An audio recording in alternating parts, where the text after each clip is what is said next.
नमस्कार. माझ्या माझ्या विरुद्ध आणि माझे काही सहकाऱ्यांच्या विरुद्ध ठाण्याला इथे एक 2-3 दिवसाआधी एक खंडणीचा गुन्हा दाखल करण्यात आला आहे. त्याबाबत बरेचसे लोकांनी मला विचारलं आणि प्रेसचेही आणि इतर लोकांनी मला त्या बाबतीत वस्तुस्थिती काय आहे त्या बाबतीत त्यांनी विचारपूस केली होती. त्यासाठी मला असं वाटलं की आपण एक याद्वारे या सगळ्या लोकांना ते वस्तुस्थिती माझ्या हिशोबाने काय आहे त्याबाबत आपल्याला संबोधित करावं. आता पहिल्यांदा त्या गुन्हा जो दाखल झाला आहे ह्याचे जे मुख्य तथ्य आहे की 2021 मध्ये त्या व्यक्तीवर जो कंप्लेनंट आहे त्याच्यावर काहीतरी मुंबईमध्ये गुन्हा दाखल झाला होता आणि त्यांचे असं म्हणणं आहे की तो गुन्हा माझ्या सांगण्याप्रमाणे त्यांच्यावर आणि त्याचे इतर साथीदारांवर दाखल झाला. मात्र आणि मग त्या गुन्ह्याशी ते विचलित होऊन त्या गुन्ह्याचे हॅरेसमेंट म्हणून त्यांनी जानेवारी 2024 ला डायरेक्टर जनरलला कंप्लेंट केली होती आणि मग त्या कंप्लेंटच्या हिशोबाने आता तो गुन्हा ठाण्याला दाखल करण्यात आला.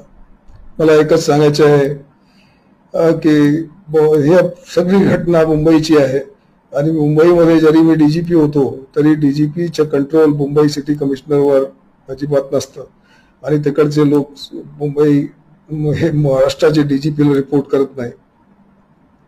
तर अशी परिस्थितीमध्ये मी कशा काय गुन्हा दाखल करून घेतला असेल याबाबतचा निर्णय आता कोर्टाने कोर्ट ठरवतील.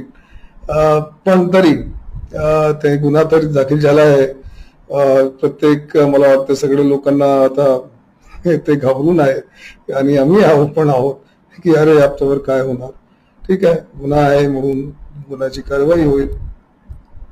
ठीक आहे, पण आता एक दुसरी गोष्ट सांगू इच्छितो की गुन्ह्याचा जो कंप्लेनंट आहे त्याचा ऍड्रेस कुठला आहे. ऍड्रेस तो राहणारा तो म्हणतो आहे मजकूर मध्ये म्हणतो आहे की मुंबईमध्ये राहतो, मात्र FIR मध्ये जो पत्ता देतो त्या पत्त्यामध्ये तो लिहितो आहे की तो मुंबई 20 ठाणे नगर ठाणे. मला याच्यावरून म्हणजे ठाण्यामध्ये ते गुन्हा त्यांनी दाखल केला. तसा पत्ता माझी नॉलेजमध्ये पूर्ण महाराष्ट्रात कुठेही नाही. मुंबई 20 ठाणे नगर ठाणे असा पत्ता मी कधीही पाहिला नाही. तरी ठाण्याच्या लोकांनी काहीतरी त्या पत्त्यामध्ये शोध घेतला असेल आणि त्यांना वाटलं असेल हे खरं आहे म्हणून त्यांनी दाखल केलं. पण हे एक तथ्य आहे ज्याच्या बाबतीत आम्हाला थोडं आश्चर्य वाटलं. त्यानंतर दुसरा तथ्य आहे की 35 लाखची खंडणी पांडे साहेबांनी लोकांनी त्यांनी घेतली आणि ते आजा पांडे साहेब डायरेक्टली ACP पर्यंत पोहोचलेले होते. तसा तर मी कॉन्स्टेबल पर्यंत पोहोचलो होतो, पण जर डायरेक्शन द्यायचे असेल तर असे लोकांना मी काय डायरेक्शन देणार जे माझ्या हाताखाली कामच करत नव्हते. आणि त्याच्यामध्ये जॉईंट CP, ऍडिशनल CP पण आहे. जर मला सांगायचंच असेल तर DG म्हणून मी CP ला सांगणार नाही. ठीक आहे, तोही आपण गृहीत धरतो. त्याच्यानंतर ह्या ग्रस्ताला 2022 पासून म्हणजे 2021 पासून खरं म्हणजे त्याला त्रास आहे. त्याची खंडणीचे पैसे त्यांनी दिले म्हणजे 2021 मध्ये. तर त्याच्यासाठी तो आतापर्यंत गप्प राहिला. त्यांनी जे डायरेक्टर जनरलने जे कंप्लेंट केली त्यामध्ये लिहिलं आहे की मी वाट बघत होतो सरकार चेंज होईल, पण त्यांनी तेवढीच वाट बघितली नाही. त्यांनी ते DG ऑफिस मधले अधिकारी सुद्धा चेंज होण्याची त्यांनी वाट बघितली आणि ती वाट त्यांनी जवळजवळ तब्बल 2-2.5 वर्ष बघितली. आणि मात्र जानेवारी मधून काहीतरी नवीन अधिकारी जॉईन होतात आणि त्यांनी जवळजवळ 10-20 दिवसांनी ती कंप्लेंट केली. आता असा समीकरण आहे की काही अधिकाऱ्यांच्या विरुद्ध सुद्धा गुन्हा दाखल झाला होता आणि ते सुद्धा आता ते सुद्धा आहेत.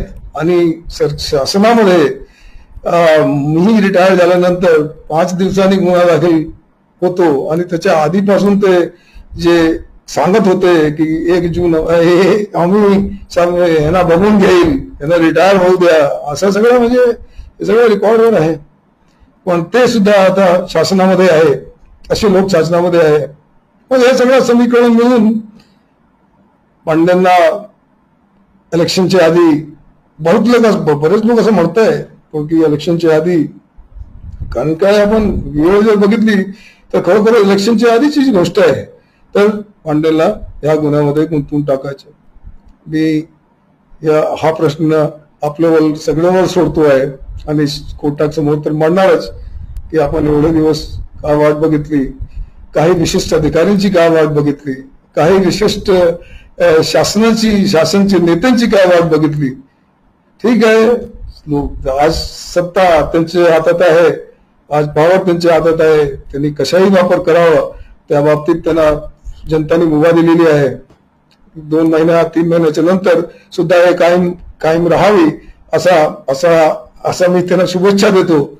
आणि त्यांनी कमीत कमी कायद्याच्या चकोटीत राहून मुंबईच्या पत्त्यावर गुन्हा दाखल करतात, ठाण्याच्या पत्त्यावर गुन्हा दाखल करून नुसतं कोणी सांगत असेल असं डीजीपीच्या विरुद्ध दाखल करत असतील तर मला असं वाटतं की आज आमच्या महाराष्ट्राची जनतासाठी हे फार गर्वाची बाब आहे की वाटेल तेव्हा कोणाच्या विरुद्ध गुन्हा दाखल होईल. फ्री रजिस्ट्रेशनची ही जी प्रथा सुरू झाली आहे हे कायम ठेवावी असं सांगून माझ्या 2 शब्दांनी आपल्या सगळ्यांचं हे संबोधन संपवतो. धन्यवाद.